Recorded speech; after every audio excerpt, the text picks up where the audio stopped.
Hello, welcome to another Revise With Me video. Today we're going to revise B1.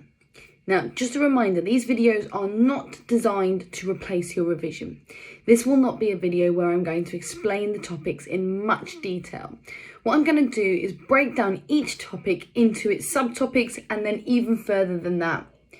This video is designed to be used slowly. So play it, do a section at a time, go away and revise that section, and then come back to this video when you're ready to next revise science.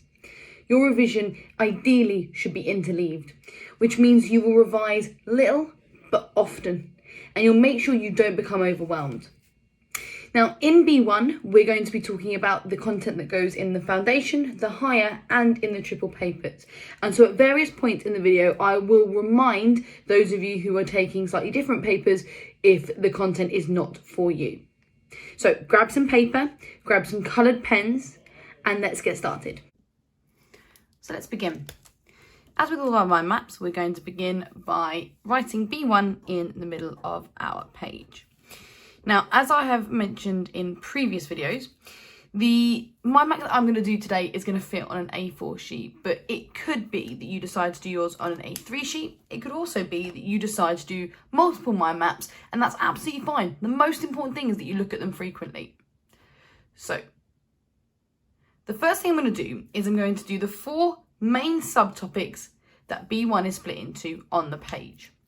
I'm going to do each different topic in a different colour. So I'm going to choose green, pink, blue and orange. And that just helps my brain to categorise that information. To be honest with you guys, it's a very small effect, but it's an effect nonetheless, and we want to capitalise on it. So the first subtopic in your B1 syllabus is cell biology. Now, cell biology is absolutely one that you guys know better than others. It's one that you will have been taught throughout Key Stage 3.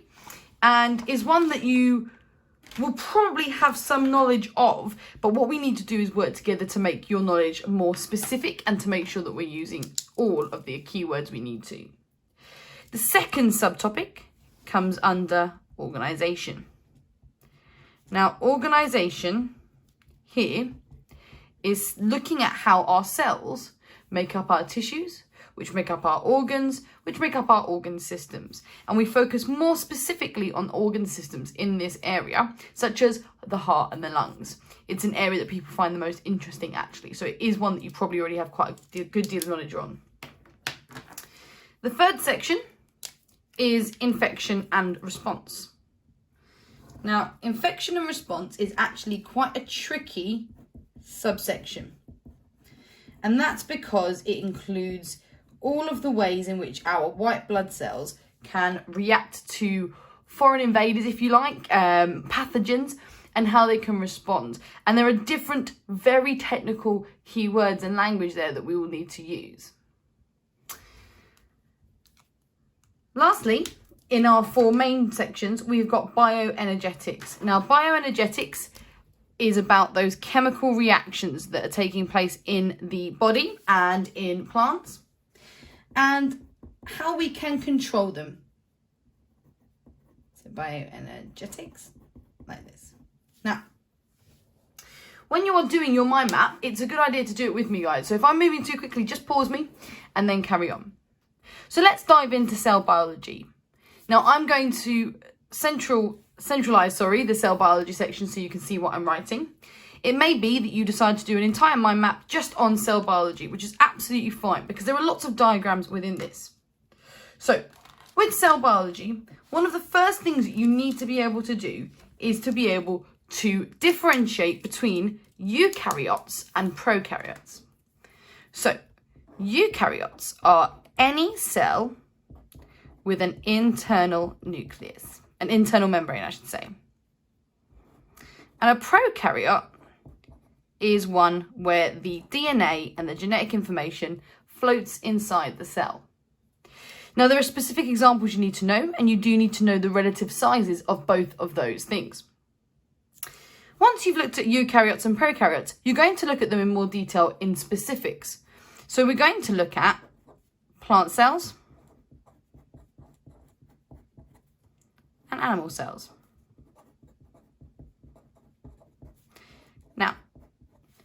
plant cells and animal cells, you need to know what the specific organelles, and I'm going to write that on here, specific organelles that you find within these two cells are. So for example, the nucleus, the cell membrane, etc. Now, you need to know the function of those organelles as well as where they are found. The ones that people find the most difficult to remember are ribosomes, which are responsible for protein synthesis, and mitochondria, which is where respiration takes place inside the cell. Now, after you've talked about your basics in plant and animal cells, we then look at cell specialization. In other words, specialized cells.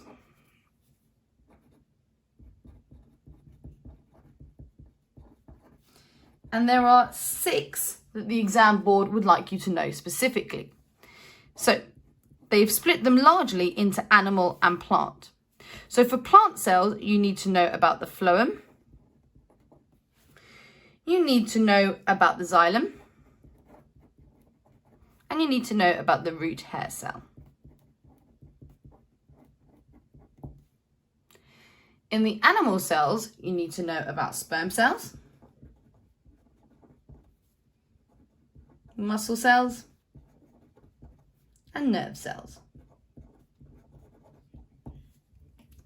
Now, in each case, you need to know what they look like in general so that you could recognize them if you saw them in an image. You need to know their function, so what are they responsible for? You need to know how they are specialized, so what specific features do they have which make them good at the job that they do? And that's the really important bit. So for example, with a sperm cell, the genetic information in the sperm cell is found within the head of the sperm. And that's because during fertilization, that's the part that's going to combine with the nucleus in the egg cell. There are important features, about each of these 6. And I suggest that we do also really focus in on the plant ones. The plant ones do come up as frequently as the animal ones, and people definitely feel less confident with them in general. Now, related to specialized cells, we need to know about cell differentiation. What that basically means is how do cells become specialized from a stem cell? So it's a very short bit of content, but it's just the idea that a stem cell is undifferentiated, but a specialized cell is differentiated, as in it's got a specific job. Now, after you've done that, you need to look at microscopes and the differences between light microscopes and electron microscopes. Now, ideally in your revision, in your flashcards or your mind map, you'd have a little table there with light microscope written down one side and electron on the other. I'm just going to write those 2 words there so that you've got that. And you'd be comparing the difference. And when we talk about comparing the differences, we're talking about comparing the resolution. We're talking about comparing how you prepare your samples. We're talking about ease of taking a reading, if you like. So how easy is it to prepare a slide and have a look at it under a light microscope compared to that in an electron microscope? You also could look at the price of both those different things because they are wildly different in price. Now, from here, there is a triple only topic that you will need to do if you are doing the triple paper. And I'm going to write that here, but I'm going to write triple in a circle, or T in a circle, I should say. And you'll also need to know about culturing microorganisms. Now, what that means is how do you grow microorganisms in a lab?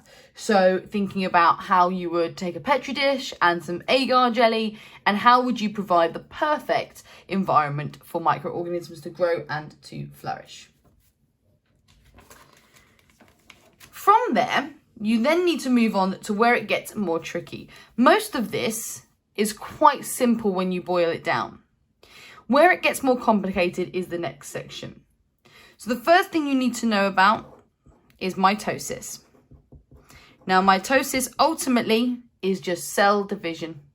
And it's the cell division that takes place in all of your cells with the exception of your sperm or your egg cells. Now, you need to know how it happens. You need to be able to recognize stages from diagrams.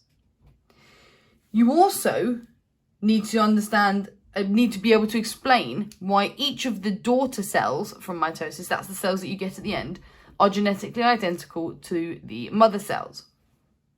Now, when you've done mitosis, you will then need to move on to stem cells. And stem cells is really closely linked to cell differentiation.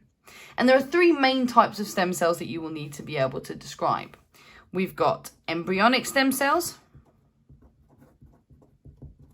We've got adult stem cells. And we've got something called meristems. And meristems are plant stem cells. You find them at the very tips of the roots and the shoots, and it enables plants to continue growing from the roots and shoots to continue growing upwards and outwards. Now, stem cells is actually quite simple, but what you need to be careful of is that you don't just revise the science here, because what you also need to understand is the idea of ethical implications in using stem cells. So why might some people disagree with the use of, for example, embryonic stem cells? Now, coming from stem cells, the other thing that you need to know about is therapeutic cloning. Here's where my spelling is going to struggle. Therapeutic even. There we go. Therapeutic cloning. And therapeutic cloning is where you take somebody's stem cells and you can use those to clone organs. You can use those to clone an embryo with the exact same genetic material as the host. Now, from there, you then need to know about different types of transport within cells. And there are three different types of transport. So if we write transport, you need to know about diffusion, movement of a substance from an area of high concentration to an area of low concentration. You need to know about osmosis,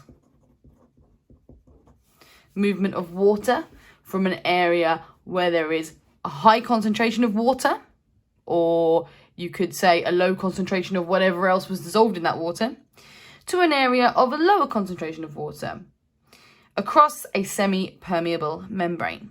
And that just basically means some sort of barrier with very small holes in it. And lastly, you need to know about active transport. Now, active transport is very much the opposite of diffusion. Active transport is an active process rather than a passive process. It's a process that requires energy because it's moving substances from an area of low concentration to an area of high concentration, which is not something that will naturally happen on its own. And it happens predominantly in the roots of plants. It can also happen in your intestines.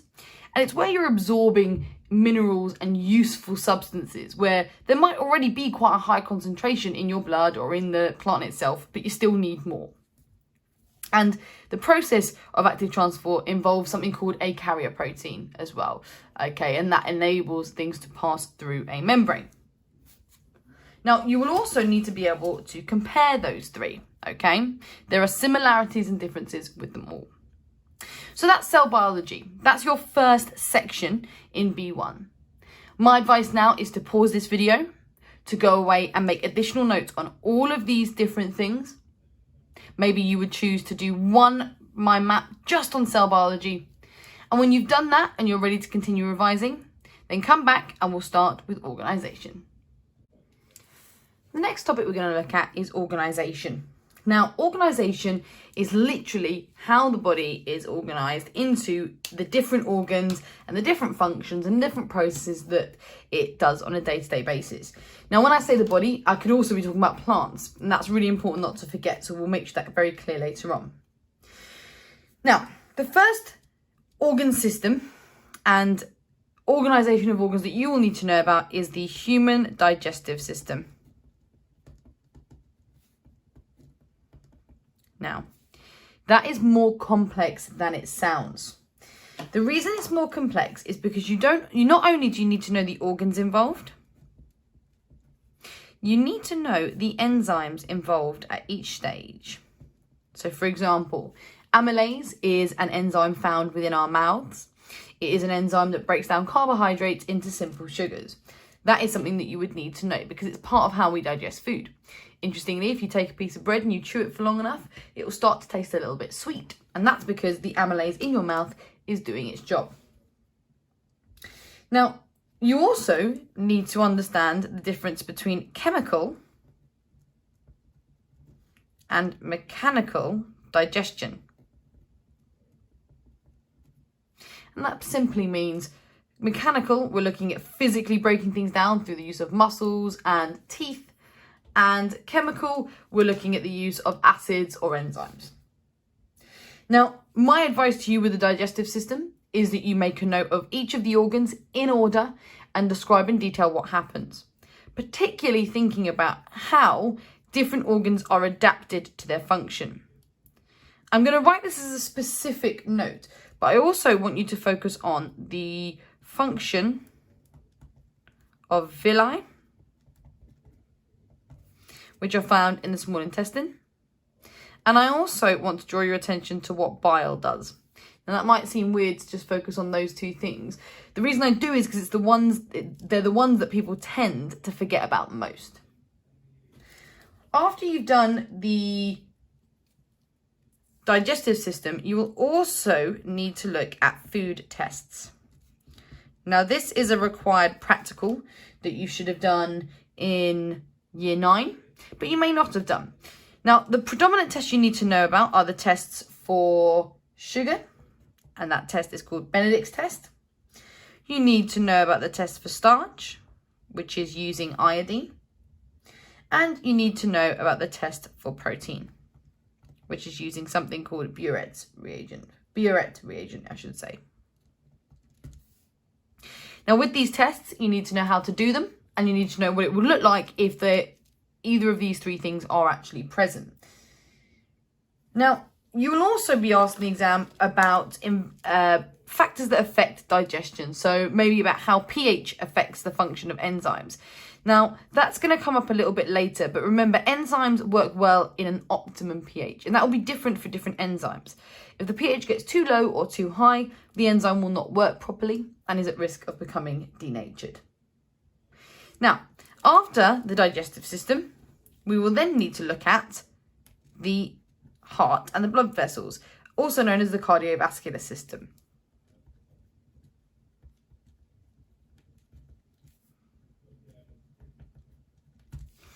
Now, in the cardiovascular system, you need to know the organs, as we've said before, and their function. You need to know the route of blood.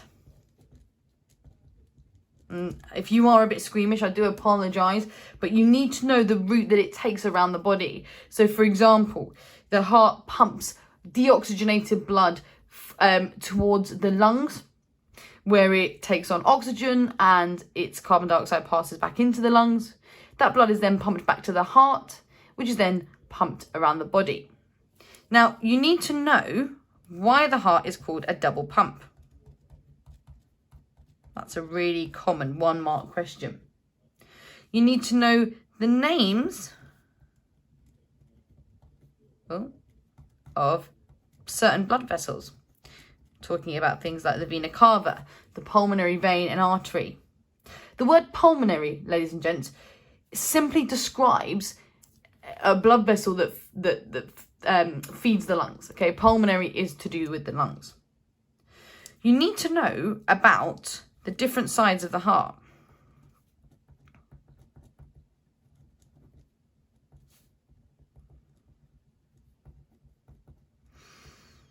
And I'm not going to write it on here as a specific revision point, but you also need to be aware that when you see a diagram of the heart, the side of the heart that you would identify as the left-hand side, well, it actually is labelled as the right-hand side. Because when we look at a heart on a diagram, we need to imagine that we would be looking down on it on our own body. So if it's on the left-hand side on a piece of paper, that is in fact the right side of the heart. And if it's on the right-hand side of the paper, then it's the left side of the heart. The right side of the heart contains deoxygenated blood that's low in oxygen but high in carbon dioxide. And the left side of the heart has blood that is high in oxygen and low in carbon dioxide. It has blood at higher pressure, etc., etc., etc. Now, you need to be able to compare veins, arteries, and capillaries.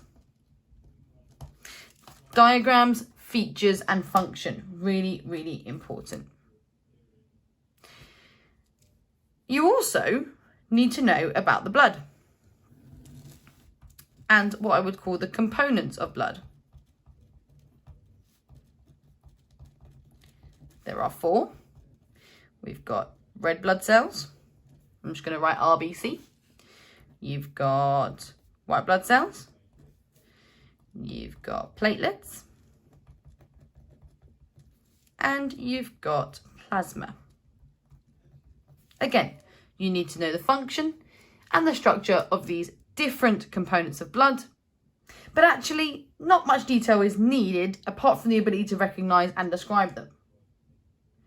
Now, coming off slightly from there, we also need to know about coronary heart disease.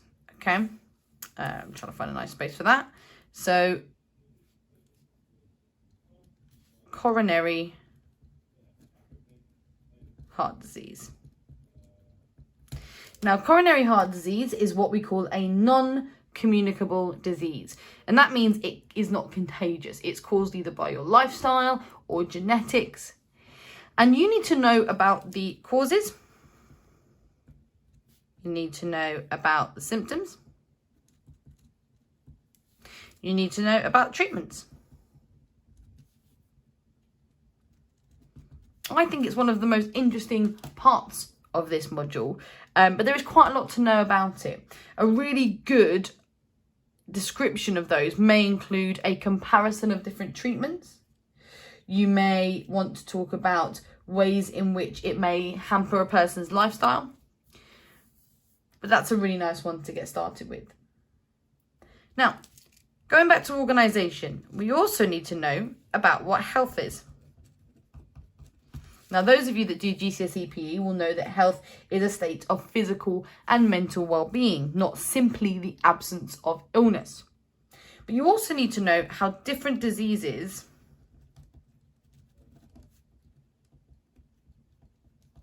interact.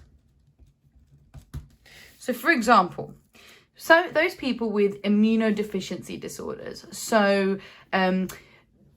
illnesses or diseases that mean that their immune system does not work in the way that it should do, they become more at risk of other diseases. So therefore, there are other things they have to be aware of and be concerned about in addition to their own immune disorder.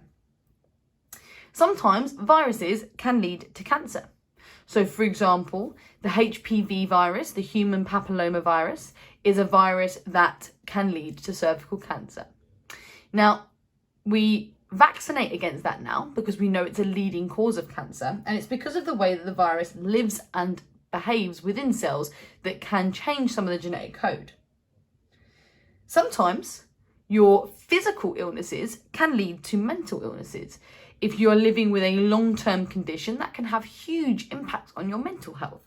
And so we're thinking here about how health is an all-encompassing idea, and how just because you're suffering with one thing does not mean that that won't impact on other illnesses or other aspects of your health.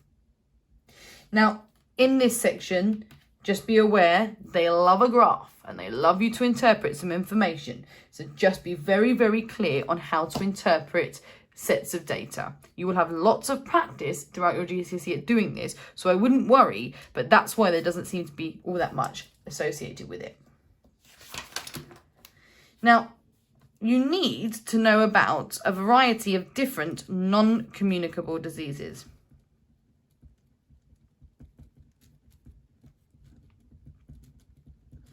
And that can include a variety of different things. It can include things like diabetes. It can include some cancers. It can include some lung diseases. What they're really wanting you to focus on when it comes to this section is how do our lifestyle choices impact the risk of getting certain diseases. So here they're thinking about, well, if you are a smoker, you are more at risk of lung disease and lung cancer. If you are obese, you are at risk or a higher risk of type 2 diabetes. So you're looking at a range of different risk factors and how they may impact different diseases. Again, possible graph questions here. Now, after that, you then may be asked more specifically about cancer, and you'll be asked about what it is. And this is a big one because lots of people don't understand in the general population about what cancers are. And you'll need to know about risk factors as well. Now, cancers are, in general, uncontrolled growth and division of cells, but they can be caused by a variety of different things, which means treating them is really, really difficult. Now, there's not much to know there, but there are lots of different ways they could ask some questions on it. Now, after that, the last thing in the organisation section, I'm just going to draw an arrow coming over here now, is about plants. We've done loads of stuff on the human body, but you also do need to be aware of the way that plants are made up, the organisation in plants. So you need to know about plant tissues. And plant tissues include things like xylem and phloem, etc. You need to know about the tissues within the leaves. There's different layers in a leaf which do very specific jobs. So a good structure, a diagram of the structure of a leaf is very, very useful. You also need to know about plant organs, such as the leaf. The leaf is a plant organ, guys. The roots are a plant organ. Flowers are plant organs. Okay, they all have very specific purposes. They're very, very, very important. Now, you will need to know the role of your xylem and phloem, your root hair cell, but that was mainly covered within the cell biology section. So if you've revised that well enough, then you won't need to revise it again. The additional bit here that you'll need to look at are the role of the stomata and the guard cells, and they are found on the underside of the leaf, and they control the diffusion of gases into and out of the leaf, but they also are responsible for most of the water loss from a leaf as well. Now, that is very large, at least it appears this way when you look at it. However, it's some of the most interesting parts of this module. So what I would suggest you do now is pause, go away and make some really solid revision resources on the area of organisation. When you've done that, come back and we will look at infection and response. Okay, so now we're going to look at infection and response. And this, I would say, is probably the most tricky in terms of really technical language you need to use in this module. But actually, again, it's very, very interesting. And if we can keep referring and thinking about how it relates to our lives, you will find it a lot easier. So the first thing we need to be very, very clear on when we're talking about infection and response is that we're talking about communicable disease. Now, all communicable disease means is contagious disease. So we're looking at things that are caused by pathogens. And a pathogen is a microorganism that has the potential to cause disease. So, for example, bacteria can be really, really useful. We've got tons of bacteria in our gut. Bacteria is used to mature cheese, and blue cheese has got lots of bacteria and fungus actually within it. But if a bacteria is able to cause illness, so for example, Salmonella is a bacteria that is a pathogen, well then we call them pathogens.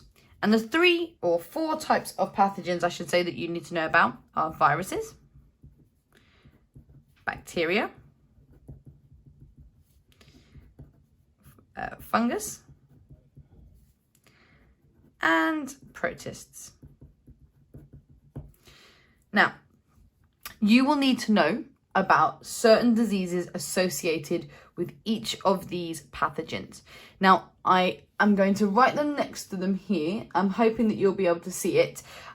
You basically need to know the in general what these diseases are. You don't need them in lots and lots and lots of detail, but just in general, what are they? Could you be able to quote bacterial diseases if you were asked about it in the exam? Would you be able to pick which one was bacterial out of a list? So diseases caused by viruses include measles, HIV, and TMV. Now, TMV stands for tobacco mosaic virus. Now, if you're a triple science student, this will be something that we will need to do some more work on in a little bit. But if you're not, it's a virus that is found in plants that can give this sort of mosaic pattern on the leaf. That's how you can sort of diagnose it, if you like. But what it does, it actually means that the plant can't do as much photosynthesis. So it can be really, really deadly for that plant. Now, bacterial diseases that you need to know about are salmonella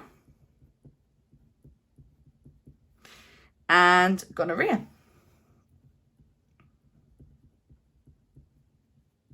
Now, salmonella is a bacteria that's found on badly prepared food. So food that's not been brought up to temperature properly, food that has been prepared where in dirty conditions where food may have been prepared previously and it's sort of been left there. And salmonella can cause pretty bad diarrhea. It can cause vomiting and cramps, and that's because the bacteria produces toxins which damage sort of the gut and the abdominal area. Now, salmonella can be really, really dangerous, okay? In this country, if it's caught quickly, then it, normally is treated quite quickly. But if not caught quickly enough and not recognised quickly enough, it can lead to very, very quick weight loss, and it can lead to sort of malnutrition type symptoms. Gonorrhea is a sexually transmitted disease that is sort of diagnosed because of a sort of green discharge. It is something that we use penicillin to treat. However, recently we have seen issues where we've seen cases of super gonorrhea, which is not fun at all by all sounds of things because it is not able to be treated by most antibiotics. So it's pretty antibiotic resistant. If it's left untreated, it can lead to infertility. But as with all sexually transmitted diseases, or most sexually transmitted diseases, I should say, if you wear appropriate barrier methods of contraception, so condoms, then you can prevent it. Now, fungal diseases that you need to know about, luckily there's only the one, and that's rose black spot. And rose black spot is exactly what it sounds like. It is where roses develop these black spots because of the fungus, which means they can't do photosynthesis properly, and that can mean that it then dies because it can't get the energy it needs to grow. It's also ridiculously easily spread, rose black spot, okay? The best way to get rid of it is to take off the leaves that are affected, but it can spread really, really quickly. And lastly, protists, the disease you need to know about is malaria. And malaria is a disease spread by mosquitoes, and it's spread by female mosquitoes, and it can be fatal. It can make people very, very feverish. Now, there are different types of malaria, but you just need to know in general about it. Now, after you've talked about the different types of pathogenic diseases, you also need to know about human defense systems. And what we're talking about here is how places like your nose, your mouth, your skin, your trachea, which is your windpipe, how do all of those areas of your body protect you against disease? Well, your nose is covered on the inside by these tiny hairs called cilia, and those hairs catch dirt, bacteria, water droplets, and that protects you because it stays within those cilia, and that's what your snot basically is, guys. And that's why we sort of blow it out so that it doesn't get into our airways, doesn't get into our lungs and cause us more serious issue. Your skin, well, your skin is fantastic, okay? It's waterproof, so it doesn't allow things to just absorb through it. It's a barrier that protects all of our internal organs. Your stomach is full of acid, which is really good if you're eating something that's got loads of bacteria on it, because your stomach will do a very, very good job at killing lots of it off. Doesn't make it perfect, but it's a really good start. Now, the other thing, a human defense mechanism that you need to be aware of is your white blood cells. And I'm actually going to do that down here where I've got some more space. Now, white blood cells are amazing. But there isn't just one type of white blood cell, okay? We have got two main types that you need to be aware of, and those are phagocytes and lymphocytes. Now, phagocytes do a process called phagocytosis. And phagocytosis is where the white blood cell ingests and digests the pathogen, which means it can't attack your cells anymore. The other two ways that your white blood cells can protect us is producing antibodies.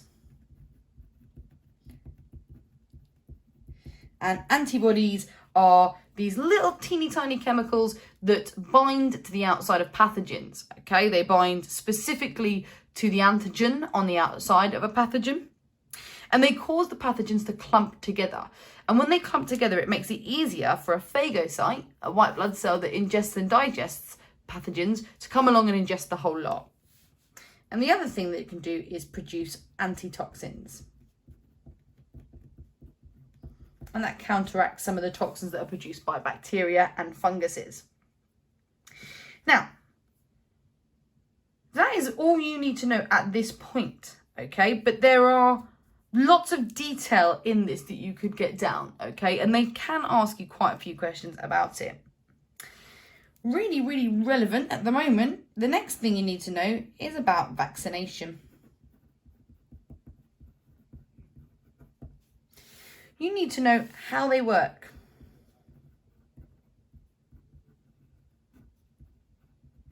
And guys, it is heavily linked to your white blood cells.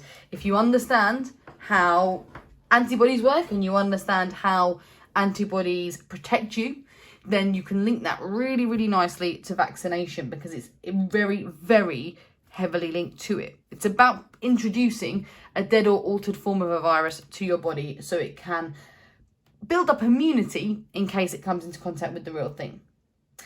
Now, you don't need to know much about specific vaccines, but you do need to know about the idea of herd immunity. And herd immunity is the idea that if you vaccinate enough of the population, you protect those who are unable to be vaccinated. So lots of vaccines are not appropriate for pregnant women and are not appropriate for people who we say are immunocompromised. And that can be people who have immune diseases, but it can also be people who are undergoing things like, that are undergoing things like chemotherapy, because their immune systems are weakened and a vaccine can provoke too much of an immune response. By having herd immunity, which is having most of the rest of the population vaccinated, you protect those people because they're not going to come into contact with somebody who is unvaccinated like they are. Now, linked to that, I suppose, in terms of treatment, we've then got antibiotics.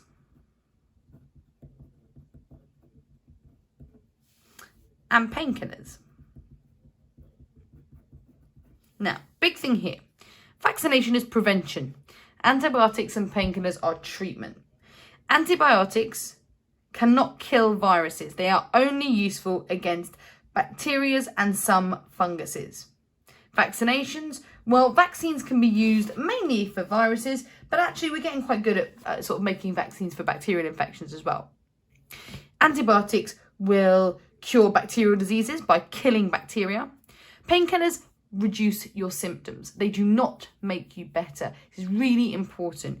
You feel better after taking painkillers because you've stopped the effects of your symptoms, but actually you're no better. What you're actually doing is allowing your body more time to make yourself better.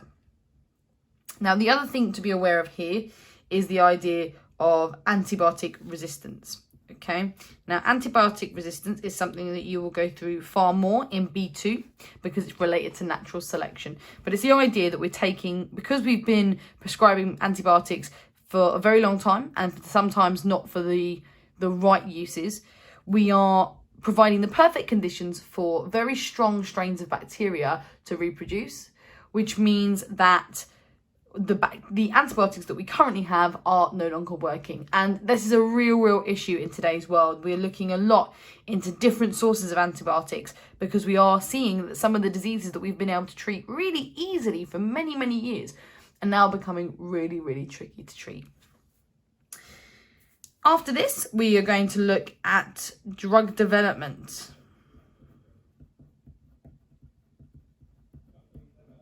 And that is the stages of how we take a drug from research to production. What are those stages that we have to go through?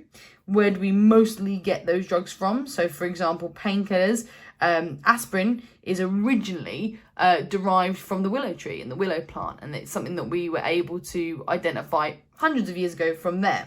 Nowadays, we synthesize them in a more specific way to ensure their purity, but also so that we can make them on a mass scale. You need to understand about clinical trials and the ideas of double-blind and blind trials, and what a placebo is. A placebo is, in essence, a fake drug, but that's not very scientific. A placebo is a substance that's given to somebody in the place of a real drug, but not telling them that it's not the real drug. And the idea is you give somebody a placebo to see whether or not they are being impacted by the medicine. Okay, so you give one group of people a placebo, one group of people the real thing, and you see whether or not people are feeling better because they think they've had the drug, or whether or not there is a physiological impact. And that's it. It's quite complex, but that is the entirety of infection response, unless you are a triple science student.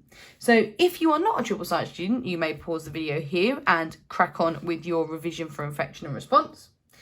If you are a triple science student, there are a few more things that you need to be aware of. One of these is monoclonal antibodies. Now you need to know how they're produced and the uses we have for them. You also need to know about plant disease in more detail. You need to know how we detect different plant diseases and how we can identify them. So what are the symptoms? And lastly, you need to know about plant defenses. So similarly to where we talked about human defenses over here, we need to know about plant defenses. And plant defenses are broadly broken into three sections. You have got physical defenses, you've got chemical defenses, and you've got mechanical adaptations. So that's slightly different to your physical defenses. It's about the way in which the plant works. And that's it for infection and response. So now, even if you are a triple student, I'd like you to pause and to get some really solid notes on that. Okay, so the last thing you need to go through in B1 is bioenergetics. Now, bioenergetics is talking about the chemical reactions that take place inside biological systems, if you like. Now, the first one we need to know about is photosynthesis. And photosynthesis should be something that you're familiar with. If not, we have some work to do. Now, photosynthesis is the way in which plants make food. It is not the way plants make energy. It's really important that we don't think that, because plants do respiration to release energy, just like humans do. But differently to plants and animals, plants can't eat in the way that we do. So they have to manufacture their own food using sunlight. Now, you need to know the reaction. And you should also be able to recognize the chemical symbols. So if it says C6H12O6, you should be able to recognize that as glucose. We're also going to need to know about factors which affect the rate of photosynthesis.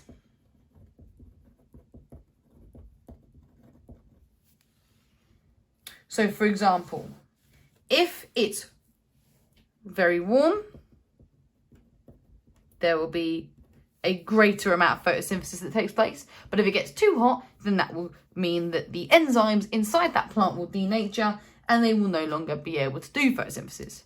There will be an optimum pH. There will be a specific amount of carbon dioxide that they receive, and the amount of chlorophyll. Although, if I'm being completely honest, I'm yet to see a very good question on that. Now, these three here particularly, we call limiting factors.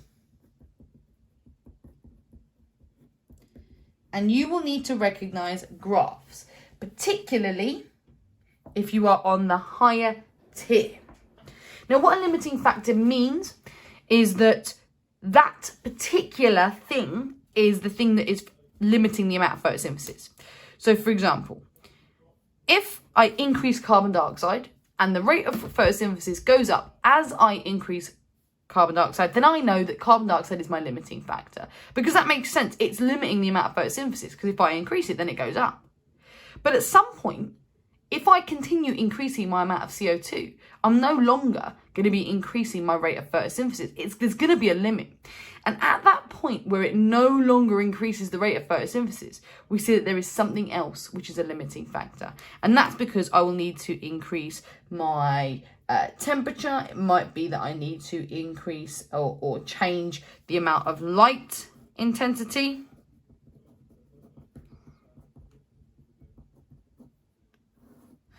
That plant gets. And so that's what we mean by limiting factors. Now, if you are also on the higher tier, you need to know about the inverse square law. Okay? And the inverse square law talks about that light intensity is 1 over distance squared. And what we mean by that is if I move 10 meters away, my light intensity will be 1 over 10 squared. And that means it's significantly lower. Okay, and that shows that because light spreads out, it massively reduces the further away you get. You also, if you're on the higher tier, need to understand that how if you have a greenhouse, for example, or you are a farmer who has a large area where they grow lots of plants in this way, you'd need to know how you could manipulate these limiting factors to make your plants grow better. But honestly, you see quite a lot of that given to you in the exam, and it's about interpreting the data. Now, we know that photosynthesis produces glucose, but we also need to know the use of glucose made in photosynthesis. Now, we know that some of it is going to be used for respiration. So we're going to go on to respiration in a minute. But it's also used for other things. So one of the other things it's used for is that it's used to convert into starch or fats or oils. And those are stored within the plant in case they need to access them at another time. Just like we have our stores in our body in case we need to access them when we're not eating. They're also used to produce cellulose. And cellulose is that really strong protein that is used to strengthen the cell wall of plant cells. Lastly, it's also used to produce amino acids, which are then used to make new proteins in the plant, which are used for a variety of things. Proteins are one of the most important chemicals in life. Okay, they make up our structure, they make up our enzymes, they make up some of the key scaffolding in our bodies and in plants. Now, respiration, we need to know about the two types. So we have aerobic respiration and we have anaerobic respiration. Aerobic in the presence of oxygen, anaerobic without the presence of oxygen, I should say. Now, you need to know the equation or the reaction for aerobic. And for anaerobic, there are two equations. One of them is for anaerobic respiration in muscles. One of them is for anaerobic respiration in plant and yeast cells, okay? And that is how we produce ethanol. And it's also called fermentation. So really, really important process. Now, we need to also know about how the body responds to exercise.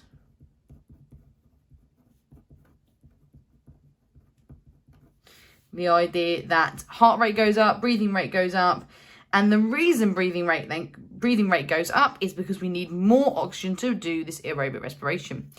If we don't have enough oxygen, so if we're doing a sprint race, for example, or a longer distance race, and we aren't taking in as much oxygen as we need in order to continue our exercise, then we begin to respire anaerobically. And that causes a buildup of lactic acid, which can cause muscle soreness, and also leads to something called an oxygen debt. An oxygen debt is higher tier only, okay? And oxygen debt is the oxygen required to remove the lactic acid that has built up in your muscles and to remove it from the cells. Lastly, you need to know about metabolism. Now, this is the one that people think they know lots about, but metabolism is simply the sum of all of the chemical reactions in a cell or in the body.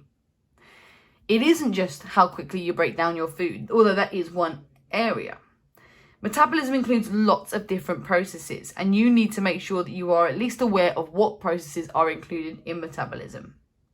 You don't need to know them all in detail for this section because you will go through them in detail in other places. But for example, in a plant, metabolism would include photosynthesis and respiration. In an animal, respiration, but also the making of proteins, the breaking down of proteins, the breaking down of long molecules such as starch into your glucose molecules in your body, the formation of new starch molecules. So lots and lots of different types of process. Now that is your entire mind map. So pause here and go away and have a look at energetics. Now we're completely done, and this is it in its entirety. If you'd like to take a screenshot of it, you can always pause the video here and take a screenshot, although I appreciate it's not all that clear. But watching the video and having me talk it through with you hopefully has made it easier. B1 is a fantastic module, but there is lots to remember and lots of keywords. So as usual, your first stage is to make really strong mind maps or a mind map from this material. But then you should use this mind map to make flashcards. Flashcards are really, really useful in terms of remembering key definitions, particularly in biology. Good luck, make some good revision notes, and all the best.